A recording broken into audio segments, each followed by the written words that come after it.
She left me for a rich, married man. Tried to sue me after cheating. Got exposed by his wife, fired in public, and showed up begging for help. But the twist? Oh, it gets way better. If you think you've heard all the cheating stories, wait until you watch this video to the end. There's revenge, revelations, and an ending she definitely didn't expect.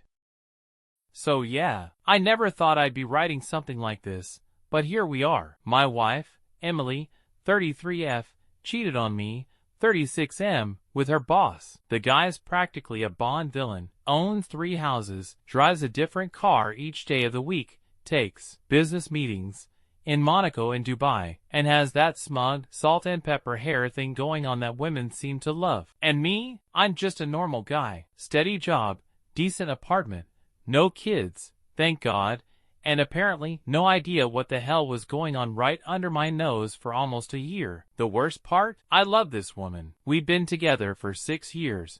Married for 4. We met in line at a bookstore of all places. I cracked some stupid joke about her grabbing the last copy of a book I wanted, and she laughed. That laugh, man. I used to live for that laugh. Anyway, she started this new job a little over a year ago, executive assistant to some real estate hotshot named Nathan. She'd come home glowing after meetings, talking about how brilliant he was, how focused. I didn't think much of it. I figured she was just excited to be working again after a year off. But then the trip started. At first, it was New York, then LA, then London. Always some last-minute meeting she had to attend. I missed her, sure, but I wasn't suspicious. She was climbing the corporate ladder, right? That's what she said. That's what I wanted to believe. Then her attitude toward me started to change. She started snapping at me over the smallest things. Like, I'd ask what she wanted for dinner, and she'd go off. Why do I always have to make the decisions in this house? Can't you think for once? I mean, what the hell? She started wearing more designer stuff. Prada, Chanel, shoes that cost more than my rent. I asked her where she got them. She said they were gifts from the company, or she found them on sale. I knew it didn't add up, but again, I trusted her like an idiot. Then came the blow-up. A few weeks ago, I asked her if she wanted to go on a little weekend getaway, just the 2 of us. I found this cute cabin upstate, thought it might help us reconnect. You know what she said? Are you serious? With your budget? What? Are we going to spend the weekend roasting marshmallows and pretending we're not broke? I just stood there, silent, embarrassed, hurt. She stormed off, muttering something about real men knowing how to provide. That night, I sat on the couch wondering where the hell my wife had gone. She wasn't always like this. I swear, she used to be kind, thoughtful. We didn't have a glamorous life, but we were happy. At least I thought we were. Then came the photos. A friend of mine, Nate, not to be confused with her boss, that'd be too ironic, was on a business trip in Paris. He was at some rooftop bar and saw Emily, my wife, sitting with a man. Not just sitting, laughing, leaning into him, kissing him. Nate snapped a few photos and sent them to me, thinking I already knew. My heart sank. There she was, wearing a red dress I'd never seen before, on a rooftop in Paris, making out with her boss, the same man she swore wasn't even her type. I confronted her that night. She didn't deny it. She just screamed, called me insecure, said I was pathetic for spying on her. I told her I wasn't spying. A friend saw her. Her response? Well, at least he makes me feel like a woman. That was it for me. So now, I'm writing this sitting in the guest room at my brother's house. I've already contacted a lawyer. Papers are being drawn up. I don't know where this story ends yet, but I'll be damned if I let her make me feel like I was the one who wasn't enough. I was enough. She just wanted more. More money, more luxury, more lies. And she found it with him. But I'm done playing the fool. So, after I got the photos from my buddy Nate and confronted Emily, I figured that would be it. She'd come clean, cry, beg, something. But no, this woman doubled down like she was defending a murder charge on Law and Order. She threw the wine glass she was holding across the kitchen, not even at me, just for dramatic effect, I guess, and started screaming about how I never supported her career, and how she deserved more than coming home to a husband who can't afford to buy her real jewelry. I was stunned, like, completely frozen. I didn't even raise my voice. I just said, "So it's true? You're sleeping with Nathan?" Her eyes flared. Then she smirked and said, "At least Nathan doesn't make me feel like a burden." A burden. I paid for her car when she was unemployed for 8 months. I helped her mom with rent when she had cancer treatments. I took a second job delivering groceries just to keep us afloat when the pandemic hit. And now I'm a burden? I left that night. Didn't even pack. Just grabbed my keys, my phone, and drove straight to my brother's place. He and his wife were waiting at the door when I got there. Nate had already sent them the photos and told them what was going on. I collapsed on their couch and didn't say a word for a solid hour. The next morning, I woke up to a text from Emily. Not an apology, not an "I love you," just "When are you coming to pick up your stuff?" This woman was icy. I ignored the message and called my lawyer instead. Told her I wanted to start the divorce process immediately. No kids, no shared property, but I wanted to make sure I protected myself because something told me Emily was going to make this ugly. I was right. That night, she posted a photo of her and Nathan at a vineyard in Napa. Caption: "Finally being treated like the queen I am, crown sparkles." Okay, cool. Except here's the plot twist I didn't see coming. Nathan's wife saw it too. Yeah, Nathan's married, 2 kids, whole picture perfect family. Turns out Emily wasn't just the other woman, she was the side dish to the side dish. And Nathan's wife? Her name is Claire, and Claire is not the type to suffer in silence. She messaged me on Instagram, super polite at first, asking if I had time to talk. I gave her my number, and we talked for 2 straight hours. She had no idea Nathan was cheating, and Emily wasn't even the first affair, just the most recent and most public. Claire was pissed, but she was also smart. She told me she was hiring a PI, documenting everything, and getting ready to blow Nathan's whole life up. She also asked me to keep her in the loop with anything Emily said or did. So yeah, now I'm basically part of a revenge squad. Here's the kicker. I finally went back to our place, well, her place now, to pick up my stuff. She greeted me in a white silk robe, holding a mimosa, acting like we were just casually breaking up over brunch. No apology, no remorse, just a lazy, "I hope we can still be friends." I ignored her and walked straight to the bedroom. My closet was practically empty. She donated most of my clothes, took the TV too, left me a note that said, "You never watched anything but sports anyway." Okay, Emily, bet. I loaded what little I had into my car, drove away, and texted Claire everything. And here's the wildest part. Claire told me she already served Nathan divorce papers that same day. Apparently, she followed them to Napa and confronted them at the vineyard. Full Real Housewives energy. Threw a glass of Chardonnay in Nathan's face and told Emily, "He cheats on all of us, sweetheart. You're not special. You're just next." Emily, according to Claire, screamed like a banshee and stormed off crying. Nathan tried to play damage control, but it was too late. His wife was done. And now so am I. Divorce papers are being filed next week. And the best part? Emily's about to find out that Nathan's not leaving his wife for her. He never intended to. Next part's coming soon. Trust me, it gets even better. Emily's queen era? About to crash and burn. Karma's warming up in the bullpen. So, after I moved out and told Emily the divorce was happening, I figured I could at least get some peace while the paperwork went through. Nope, this woman went feral. 3 days after I served her papers, I got a string of voice messages from her, starting calmish and then quickly escalating into full-on hysteria. The first one started with, "So you're really going through with this? Over one mistake?" And by the 4th message, she was screaming, "You'll never find someone like me. I gave you my youth." Emily, you're 33. You're not a Victorian widow. Calm down. What she didn't know yet was that Nathan's wife, Claire, had started dragging her online in the most classy way possible. No names, but the hints were obvious enough that people in their social circles were piecing things together. Apparently Nathan had been promising to leave Claire 4 months, which,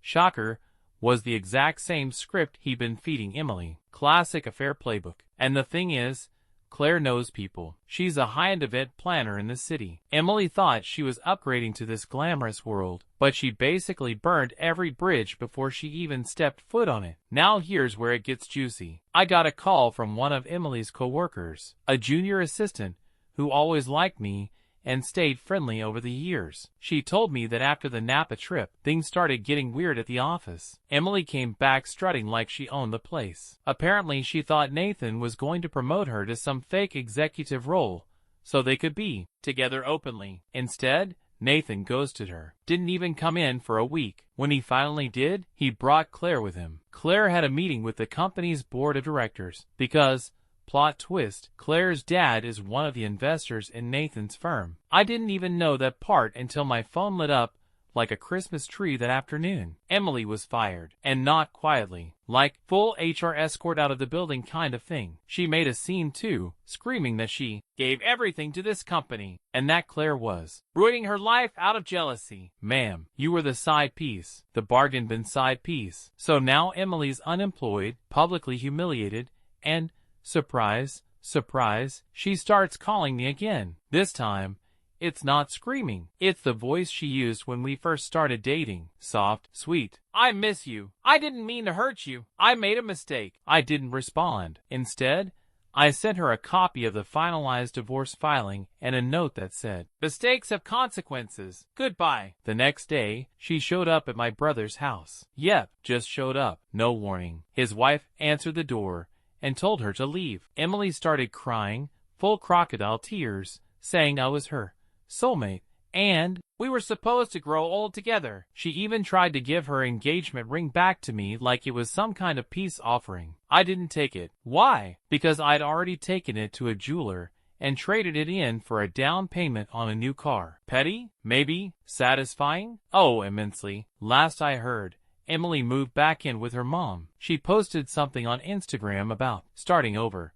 and removing toxic people from her life, as if she was the victim in all this. Meanwhile, Claire invited me to a little celebratory dinner with some mutual friends. She toasted me with a glass of champagne and said, "To karma, she always arrives, fashionably late, but brutal as hell." And she wasn't wrong. Nathan's firm is under investigation for shady accounting practices. Emily's old company contacts are ghosting her. And as for me, I'm doing fine. Better than fine, honestly. I sleep better. I laugh more. And for the first time in a long time, I feel free. Alright, buckle up. Because just when I thought the storm had passed, Emily decided to become the human embodiment of a plot twist. So, about a week after she got fired, and I made it very clear we were done, she stopped contacting me. Like, completely. No texts, no calls, no Instagram stories with sad quotes. Nothing. At first, I was relieved. Thought maybe she'd finally accepted the divorce and was crawling off to lick her wounds. Nope. Turns out she was busy hiring a lawyer. Her plan? To come after me for spousal support. I wish I was joking. Now remember, we were married 4 years. We don't have kids. We never bought property together. The entire time we were together, I paid for 90% of our bills. When she got her fancy job with Nathan, she insisted on keeping our finances separate so she could treat herself without guilt. So imagine my face when my lawyer called me and said, "Hey, Emily filed a claim requesting monthly alimony. She's saying she gave up career opportunities to support your life and now deserves compensation." Compensation. Y'all, this woman cheated on me, flaunted it on Instagram, got herself fired, and now wanted me to pay her rent. She even included a letter in the filing saying I emotionally manipulated her into domestic servitude. Domestic what? This woman's idea of cooking dinner was ordering Thai food and forgetting the rice. My lawyer, bless her patient heart, was ready. We had receipts, literal receipts, of me paying for her credit card bills, of her spa weekends, of the time she dropped $800 on self-care while I was recovering from a back injury and couldn't even drive. We also had text messages, including one golden nugget where she bragged to a friend, who kindly forwarded it to me after the breakup, that she was working Nathan like a violin, and that I was too dumb to ever notice. So we countersued for legal fees and emotional distress. And here's where it gets wild. Her own lawyer dropped her 2 weeks later. Apparently, Emily withheld key information, lied, and when my attorney sent over the evidence we had, her lawyer wanted nothing to do with the mess. But Emily? Oh, she wasn't done. She tried to come to my job, not to apologize. No, she tried to talk to HR and claim that I was emotionally unstable, and had threatened her safety. Let me say this louder. I hadn't spoken to this woman in over a month. Thankfully,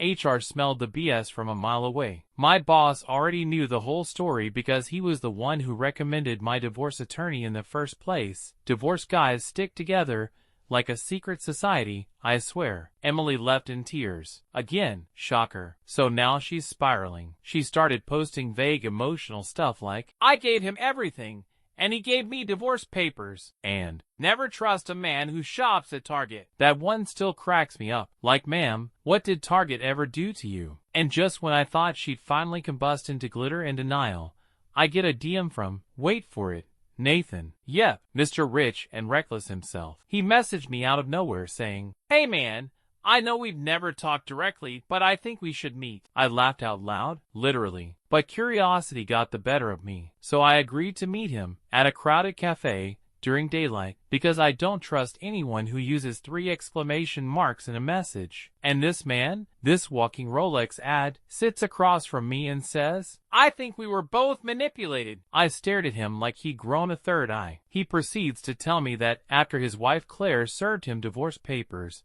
and exposed him to the company's investors, his world started falling apart. That's when he realized that Emily had been playing him, exaggerating our marriage issues, lying about abuse, even claiming I cut her off financially, and she had nowhere else to go. He said he found out Emily had been messaging another guy the entire time, a yacht broker, apparently. So while she was blowing up my life and trying to climb Nathan's corporate ladder, she had a foot in another dude's boat, literally. I told Nathan flat out, welcome to the club, bro. He offered to testify on my behalf if Emily ever tried to take the alimony thing to court. I accepted. We clinked coffee cups in what might be the weirdest truce I've ever formed. Oh, and Claire? She's thriving. She launched her own event firm, and I hear she's already booking some major clients. Karma didn't just do her job. She went above and beyond. As for Emily, last I heard, she moved to Florida, selling crystals on Etsy, hosting online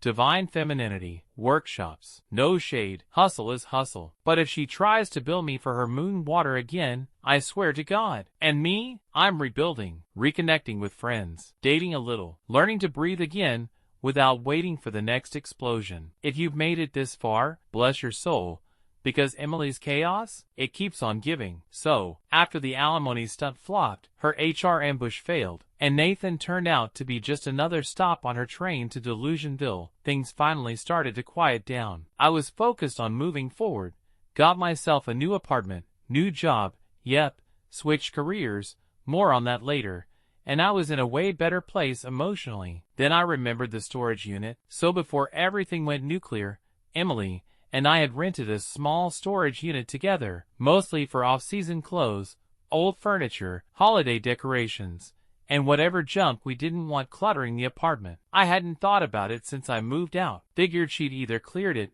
or just let the lease lapse. But one day, I get a voicemail from the storage company. Apparently, the unit was still under my name. My mistake. The lease hadn't been paid in 2 months, and they were about to auction the contents if I didn't come settle up or clear it out. Great. I go down there expecting to find old winter coats, some boxes of tangled Christmas lights, maybe that haunted NutriBullet we got as a wedding gift. What I didn't expect, a whole damn shrine to Nathan. I kid you not. Inside the unit were framed photos of her and Nathan, some I had never seen, clearly private trips, a literal vision board with cutout magazine clippings like Power Couple and CEO Wife, a drawer full of luxury receipts for items I never saw her wear, meaning she likely stored all the stuff he bought her, like she was prepping for a permanent move into his life. And the piece de resistance, a fake wedding binder with her name and his last name written on it in calligraphy, complete with guest lists, honeymoon ideas,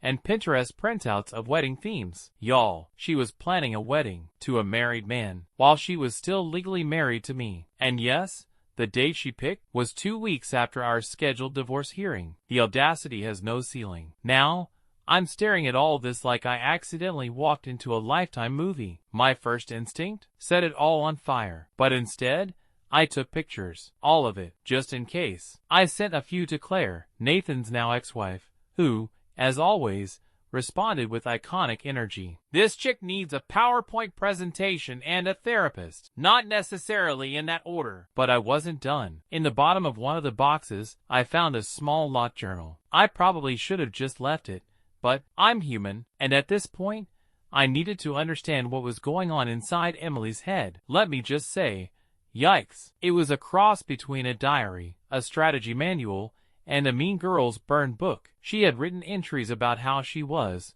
bored in our marriage, how I wasn't ambitious enough, and how a woman like me deserves a man with status. She also wrote about how she planned to transition from me to Nathan carefully, but faster if Nathan's wife ever got suspicious. She even had a backup plan, a tech guy she met at a party, in case Nathan bailed. I was just a placeholder, a stepping stone, the safe option, until something better came along. Reading that, man, it hit different. Not because I didn't suspect it, but because it confirmed every gut feeling I'd buried for years. The subtle jabs, the entitlement, the way she looked at me like I was never quite enough. She didn't fall in love with someone else. She fell in love with the idea of being someone else. Someone richer, louder, more glamorous. Someone with a man who drove an Aston Martin and had a chalet instead of an apartment with a Costco membership and a broken Keurig. I took the journal, the binder, and a few select receipts, boxed everything else up, and dumped it back at her mom's house. I didn't knock, just left a sticky note that said, "Might want to hold on to this for the memoir." So where am I now? Honestly, I'm good, like really good. I changed industries, went freelance doing what I actually love,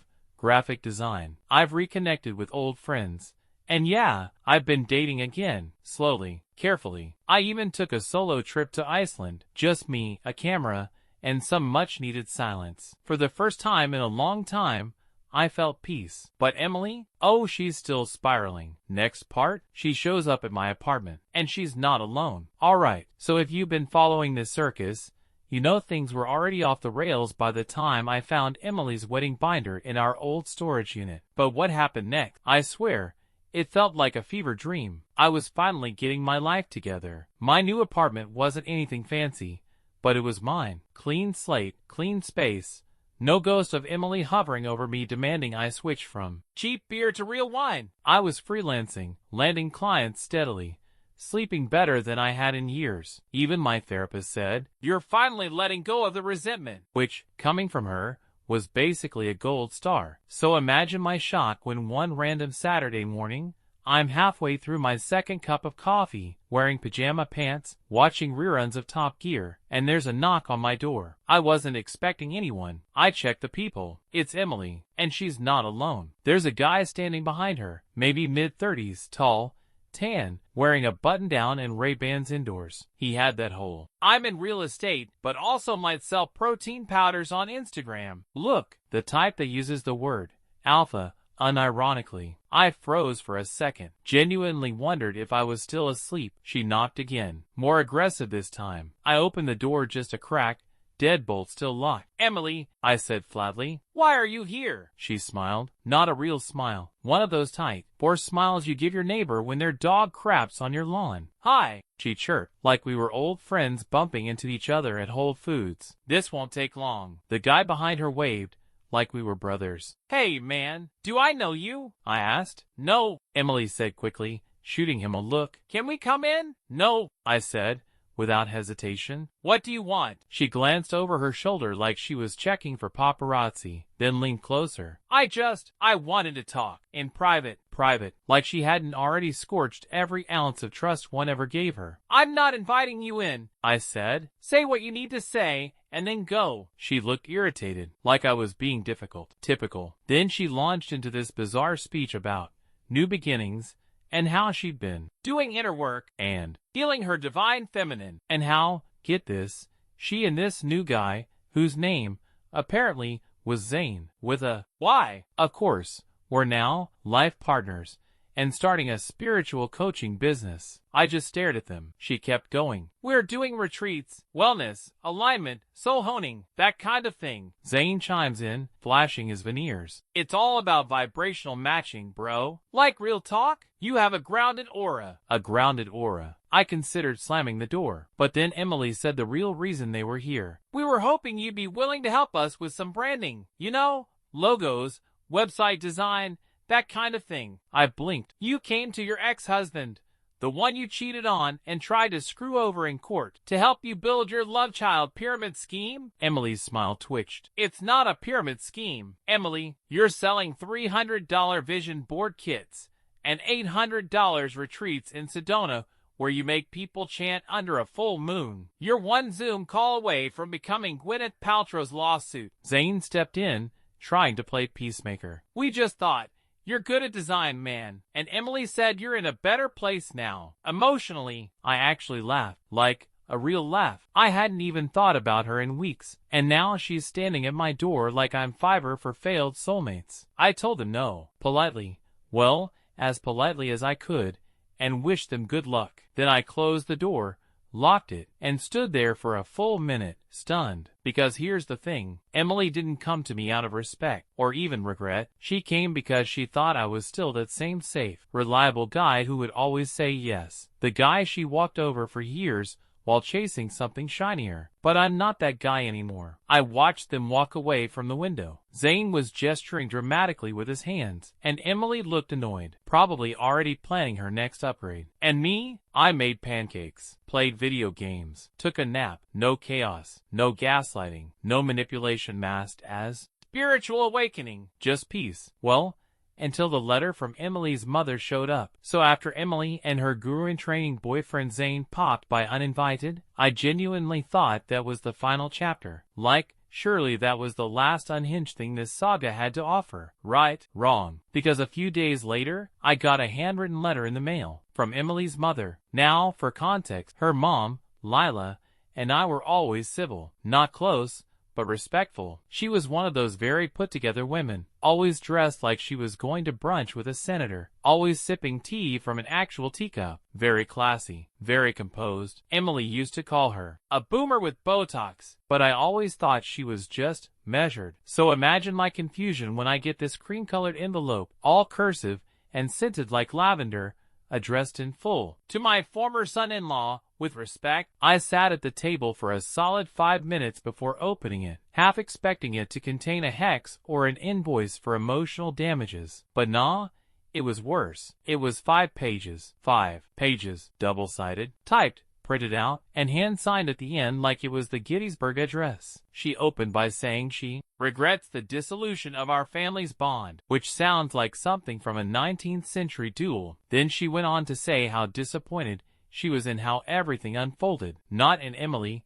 in me. Apparently I should have guided Emily better. That as her husband, I had a responsibility to help her grow through her restlessness and provide her with the stability and aspiration she clearly lacked growing up. I had to reread that last line 3 times. She basically said Emily cheated because of her childhood trauma, and somehow I was supposed to be her therapist, life coach, and husband all rolled into one. It gets better, she wrote, and I quote, "When a woman acts out, it is often a cry for direction, not rebellion." Direction. Lady, your daughter had 3 separate men in rotation and a literal wedding binder for one of them, while still legally married to me. That's not a cry for direction. That's a cry for a Netflix docuseries. She then transitioned into telling me that Emily was hurting deeply after our divorce and that I should reconsider the finality of things, even if only to help her rebuild her self-worth. Rebuild her self-worth? Ma'am. She tried to sue me after cheating, lied to multiple people, stalked my workplace, and showed up with a man named Zane who sells sage sticks on Instagram. At some point, self-worth becomes self-delusion. But the final paragraph? That's where I nearly spit out my coffee. She asked if I would consider meeting with her and Emily for a healing dinner. A healing dinner at a French restaurant in town where, and I quote, "the ambience lends itself to closure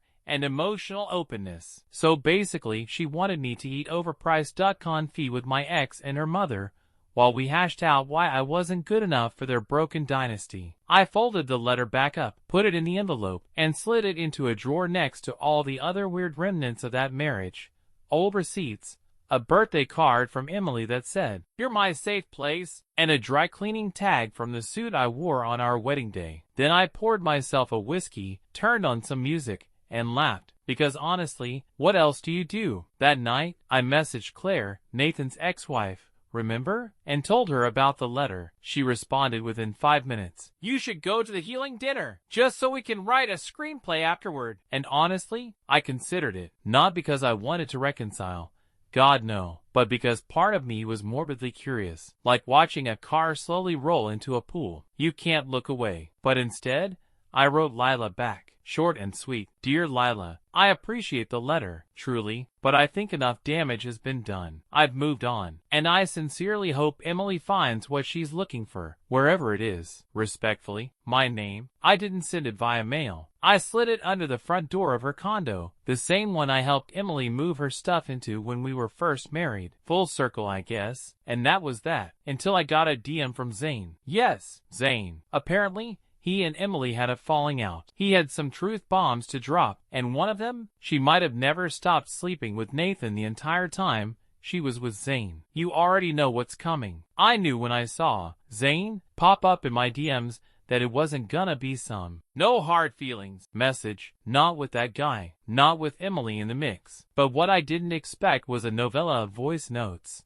Instagram screenshots, and screenshots of texts between him and Emily that could easily qualify as emotional whiplash. Let me back up. So it's like 1:30 a.m. on a Tuesday. I'm half asleep, watching some random YouTube video about Icelandic volcanoes, and I check my phone out of habit. That's when I see Zane, vibrationally aligned 88, sent you a message. I stare at it for a full minute. Then I open it, expecting some spiritual guilt trip or a pitch for his next moon-charged yoga retreat. Instead, I get this. Yo man, I know we didn't vibe right the first time, but I really need to talk to you about Emily. She's not who I thought she was. No freaking way. Now, I should have ignored it, blocked him, gone back to sleep like a well-adjusted adult. But curiosity is a hell of a drug.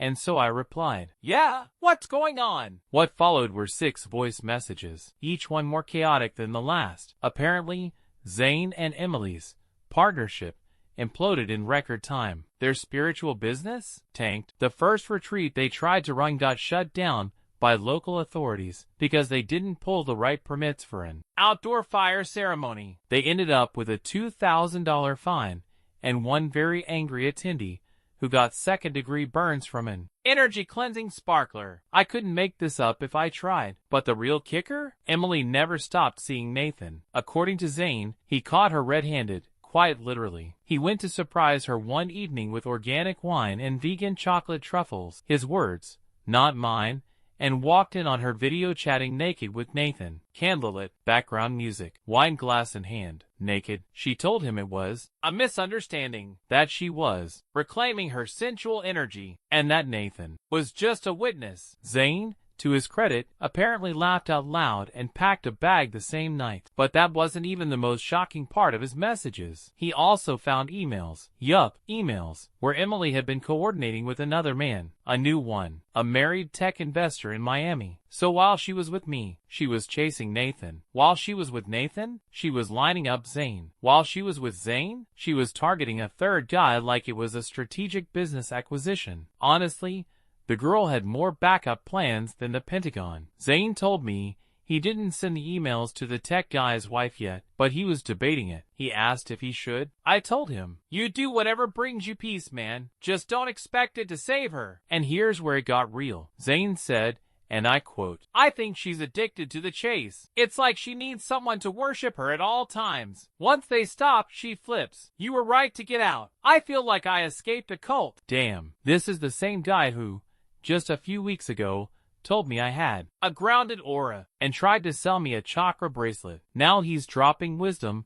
like a Reddit therapist with a minor in karma. And honestly, I felt for the guy, because while he was corny and self-absorbed, he was also a little lost. And Emily, she has this ability to sniff out lost people like a bloodhound, wrap them up in validation, make them feel chosen, until they aren't. We ended up talking for almost an hour, mostly me listening, him venting. And somewhere in the middle of that conversation, I realized something. I wasn't mad anymore. Not at Emily, not at Zane, not even at Nathan, the smirking, linen-wearing boss who started all this. I was done being angry. And that's when I decided to do something kind of insane. I logged into my old email account, the one Emily used to share with me for couples newsletters and wedding stuff, and I deleted it. All of it. Every shared folder. Every saved picture. Every wedding RSVP. Gone. Because I didn't need those ghosts anymore. But I did save one thing. A folder I'd made for evidence during the divorce. Not for legal reasons. Just for me. As a reminder of what I survived. And as I sat there, sipping lukewarm tea and listening to Zane try to process being emotionally bamboozled by a woman who believes in crystal-charged intimacy, I realized this story, it's not about her anymore. It's about what I built after her. And that's coming in part 9. Because yeah, she shows up again. But this time, I don't know what it is about Emily, but she has this uncanny ability to show up exactly when the dust has finally settled. Like a storm that waits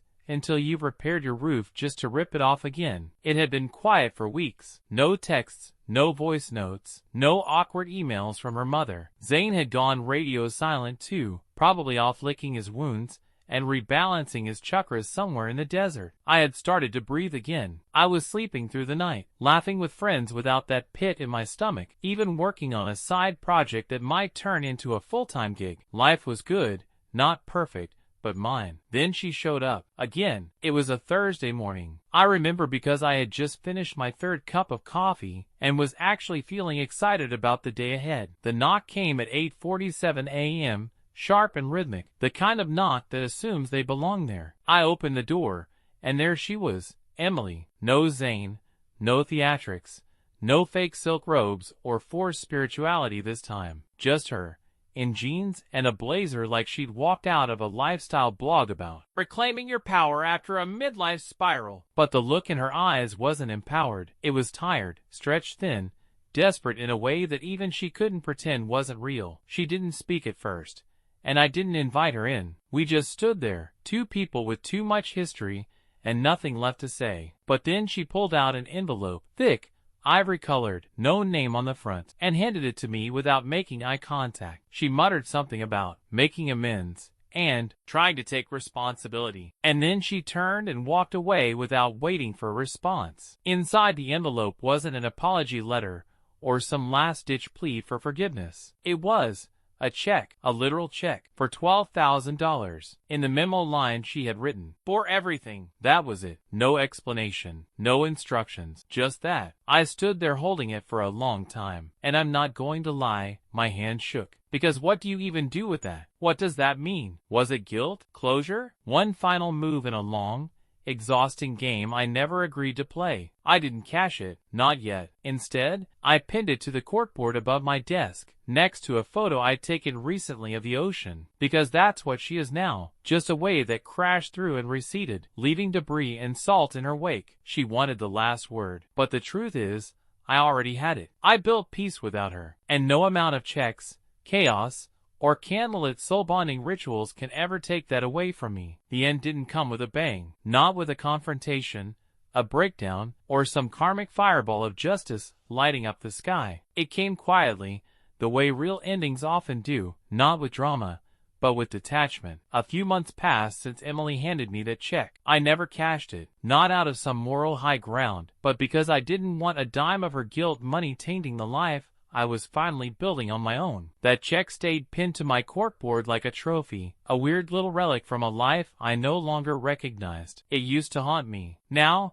it just makes me shake my head and smile. By then, I had moved into a better apartment. Same city, just higher up, literally and metaphorically. Bigger windows, brighter mornings, fewer ghosts. I had new clients, a steady rhythm, and even started dating again, slowly, cautiously, but with a heart that no longer flinched at the idea of letting someone close. Then one night, out of sheer curiosity, I looked her up. Emily. Her Instagram was public again. Gone were the posts about energy vortexes and moon ceremonies. No more soft-lit photos of her and Zane holding crystals. Instead, it was full of half-hearted selfies, scattered quotes about healing alone, and trusting the timing of the universe, and a GoFundMe link buried in her bio. Apparently, she had been evicted. One of her side businesses failed, something about a wellness retreat scam in Arizona, and she was now couch surfing with a friend who does Reiki and jewelry design. The fundraiser was for starting over, and in the description,